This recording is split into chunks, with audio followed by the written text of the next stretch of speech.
This video is a bit off topic, but I still want to talk about it. There's all of those spam comments on YouTube, especially crypto scams, people promoting, or rather bots promoting tokens that don't really exist, or if they do exist, they're simply honey traps. So you buy the token, you lose your money instantly. To the trained eye, those scams are obvious, but the problem is that all of those comments, they clog up the entire section, and so we can't really read the genuine comments anymore. YouTube has been facing that problem for many months and has not been able to solve it. And so that's why I turned to AI programming to find my own solution. You might have seen that there's now much less spam comments on this channel, and that's because of this application here. So every 10 minutes, the application makes a scan. That scan goes through the recently published videos, looks at the comments of those videos, and it looks for words that are not part of the English language. For example, this here, right? Xi 901K, and those are the typical kinds of spam comments we get.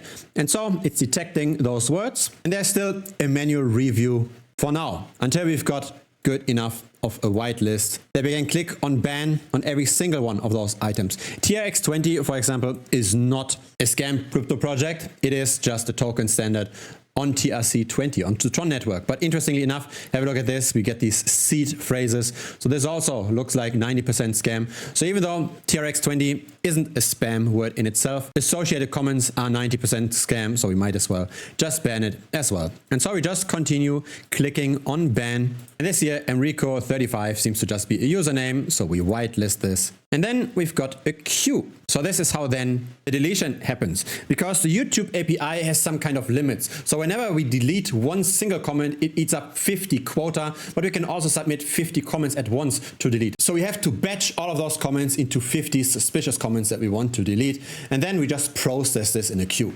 And that's what this here is doing. So the flushing of that queue happens with every scan, every 10 minutes, but we can also manually flush it over here. And then we've got our history of deleted comments. And so every now and then we get our comment deletions, and you can see now how many of those spam comments hit the channel every single day. It's hundreds. And so what's the message here of this video? The first message, of course, is that in the future, you're very likely going to see much less of those spam comments. But secondly, I really enjoy using vibe coding, using AI coding. This project here has taken me 2 hours to set up and maybe another 1 or 2 days to refine. So every now and then I checked the results of the scan and maybe refined the algorithm a little bit. But yeah, that's the power of learning how to use Claude Code.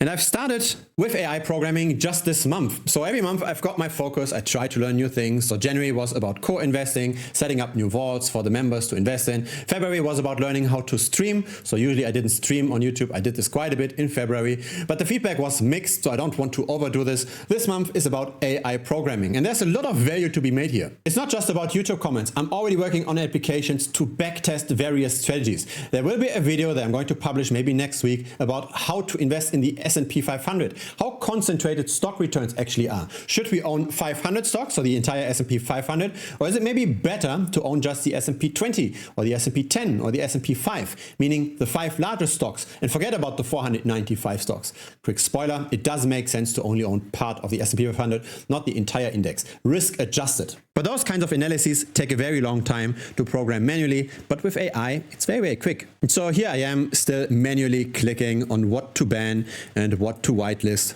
But I hope that over time, the whitelisted terms will be far out in between, and I can simply just ban everything that gets detected here, that then the false positives don't happen too often anymore. So there's a few things that are included here that I've refined. For example, I do get Telegram notifications whenever a new word has been found. And then I simply, within the Telegram app, click ban, whitelist, or view the details. So I don't even have to go to this web interface anymore. So very quick video. What is the message? The message is don't just stay with ChatGPT. AI has a lot of capabilities now, especially when it comes to programming, also of other things, automation, etc. It does make sense to learn this early. The capabilities are improving extremely quickly. I have a programmer background. I did do software development a few years ago. And with artificial intelligence, the output is easily 5 to 10x. And it will not take very long until the online marketers, for example, will get to a degree automated as well. There are already AI programs that can click on the desktop. So if you ask the AI to set up, say, a Facebook marketing campaign, AI can already do this automatically. It can find the titles, it can find all the settings, what to set up. It can take away a lot of manual work that we currently do on our computers. It can automate a lot of things. Looking very much forward to your feedback below this video. Feel free to also give this a like, it will help the channel grow. Feel free to also subscribe. I publish videos regularly, usually not on programming, but on crypto and investing. So if that's something that you want to follow, feel free to subscribe. See you next time. Cheers.